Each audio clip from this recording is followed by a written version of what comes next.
No matter how much we try and deny it, or tell ourselves nothing bad will ever happen to me, the world can be a dangerous place filled with some bad people. There's good people too, don't get me wrong, so don't be sad, but the bad ones are those who have lost their moral obligations to humanity, as well as the ability to feel remorse. Interestingly, there's a lot of ways in which these individuals can satiate their lust for violence and murder. And with the advent of social media, well, things just got a lot easier for them. Today, we're looking at some horrifying instances in which killers took advantage of the internet in order to catch their prey. And there are lessons to be learned here, so pay attention. Please do subscribe if you love scary and creepy mysteries. We have new videos rolling out for you guys every Monday, Wednesday, and Friday, so tap that notification bell so you don't miss out on when those go live. Thanks for tuning in. And now, here are 5 notorious serial killers on dating apps. Number 5. Stephen Port. Dating apps can be fun to use. With just a click of a button, you can be connected to people from anywhere. Anyone can use them, which is great because even the most shy of a person can still interact with others. Stephen Port, from Southend-on-Sea in the UK, was described as quiet and a loner even when he was just a kid. As expected, the 46-year-old grew up to be a lonely adult, but thanks to dating apps like Grindr, he was able to find people whom he shared interests with. However, it also turned out to be an avenue where he could realize his darkest fantasies. In June of 2014, he introduced himself as Joe Dean to Anthony Walgate, a fashion student whom he met online. The two went to Port's flat where they had a drink, but Walgate didn't know that his liquor was mixed with gamma hydroxybutyrate acid, a date rape drug whose effects includes an increased sex drive, but also hallucinations and loss of consciousness. While seemingly enjoying each other's company, the young man then suddenly collapsed. Port took the chance and raped the 23-year-old student then. Subsequently, he dragged him outside of his flat and then, using the victim's phone, the rapist then called an ambulance saying someone was having seizures. Soon after, medical responders arrived to help the victim. Unfortunately, though, the 23-year-old was pronounced dead within the hour. Authorities then went to where the body was found, and Port was questioned, and was found committing perversion in the course of justice because of his varying witness statements. He was jailed for that, but got out just a few months later. Then on August 28th of 2014, a 22-year-old named Gabriel Kavari from Slovakia moved on into Port's apartment. Supposedly, the Slovakian would work as a translator, but only suffered the same fate as that of Walgate. He was found lifeless in a graveyard, overdosed on GHB, which was the same drug that killed the first victim. A month later, the culprit targeted a chef named Daniel Whitworth. Though they had been enjoying each other's company that day, Whitworth still ended up in the same graveyard the next morning. Then, in an attempt to mislead the authorities, Port planted a fake suicide note, supposedly written by Whitworth, saying that he killed Kavari and then himself out of guilt. Without a further investigation, authorities then labeled their deaths as non-suspicious. But Stephen's reign of terror finally did come to an end in September of 2015 when he met a forklift truck driver named Jack Taylor. The latter was last seen alive with Port, and with the help of CCTV footage, police were able to link the suspected killer to Taylor's death as well. The now so-called Grindr killer was eventually arrested and found guilty on multiple charges, including murder. He's now imprisoned with no hope of being released, a punishment befitting for a man of his character. Number 4. Michael Harris. One of the worst things a person can do against his fellow man is for him to take advantage of their weakness and vulnerability. Bobby Scott and his husband were one of those types of couples who always looked after the happiness of their spouse. Though living together, the two were in an open relationship, and this meant that both partners had the freedom to pursue sexual relations with people outside the marriage. Like his better half, Scott had been enjoying this mutual privilege. He had reportedly been with other people, and things were going well until, unfortunately, he ended up with someone who had malicious intent. Enter Michael Harris Jr. Harris, a resident of DeLand, Florida, reportedly met with Scott via a dating app. The two agreed to meet up, and on January 17th, the restaurant manager texted his husband, informing him that he'd be stopping by at the 20-year-old's place. Unknowingly, though, this would be the last time that the couple ever talked to one another. In the following days, no one knew where Scott had gone or who the person he had been with. On January 20th, the unnamed husband called the Volusia County Sheriff's Office then to file a missing persons report. The police department immediately began investigating into the matter, and while they were at it, a shocking development occurred. In a wooded area of Daytona Beach, an onlooker found a person's body, which turned out to be Scott. Medical examination results indicated that the victim had died from blunt force trauma. This prompted authorities to intensify their search on the ones responsible in the crime. It didn't take long before they found Scott's vehicle in DeLand, and after looking through his phone, Harris was immediately reeled in for questioning. There, he told police the deceased had left his home around midnight on January 17th. As to why the vehicle was in his possession, the young man said that Scott lent it to him. To clarify the confusion, Volusian authorities called the husband, who then said that his partner had not once loaned his vehicle to anyone ever.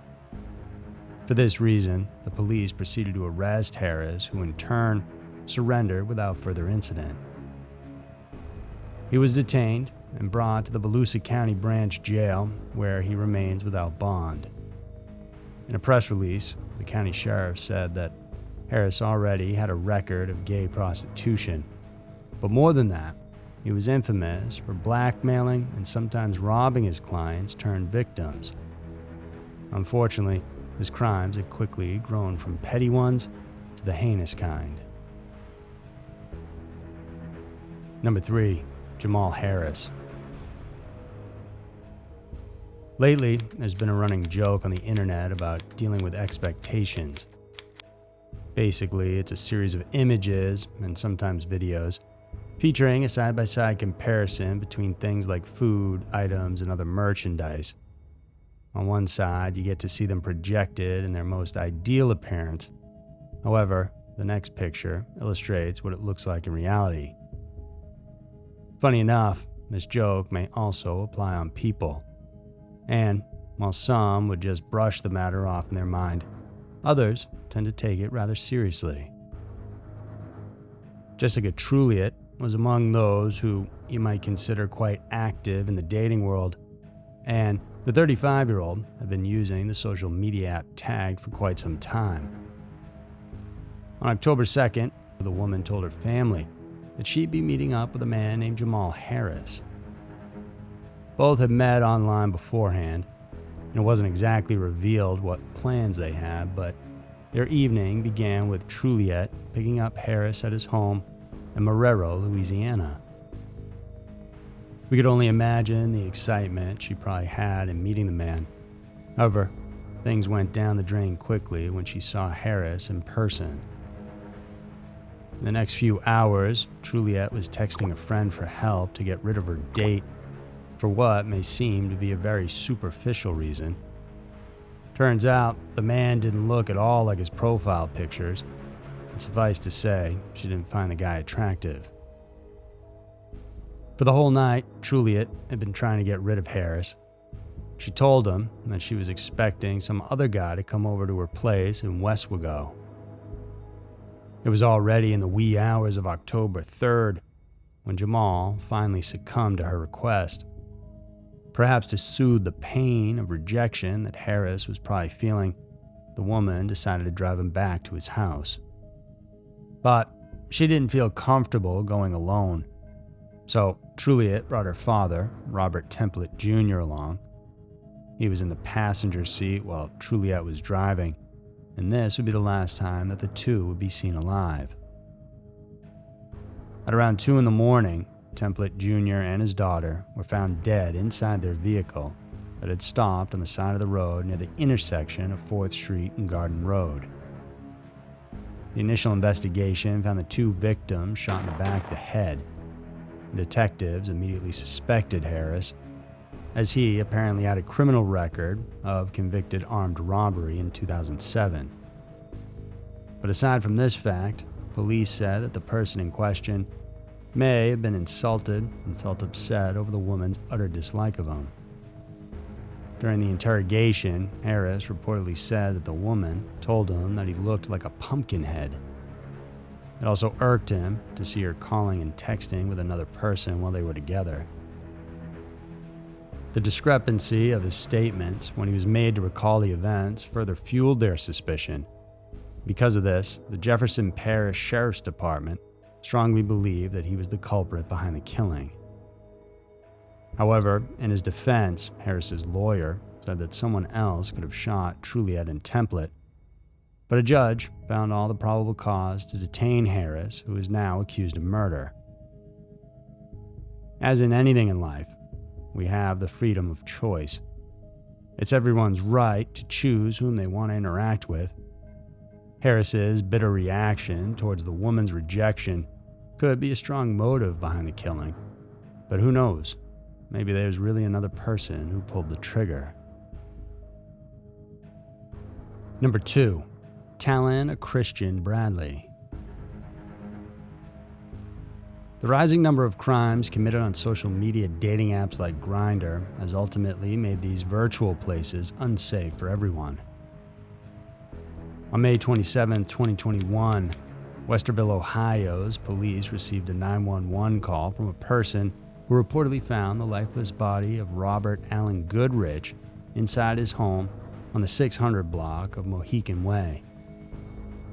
The caller, who happened to be a relative of the 62-year-old, said he had to ring the authorities when he couldn't get a hold of the elderly man for some time.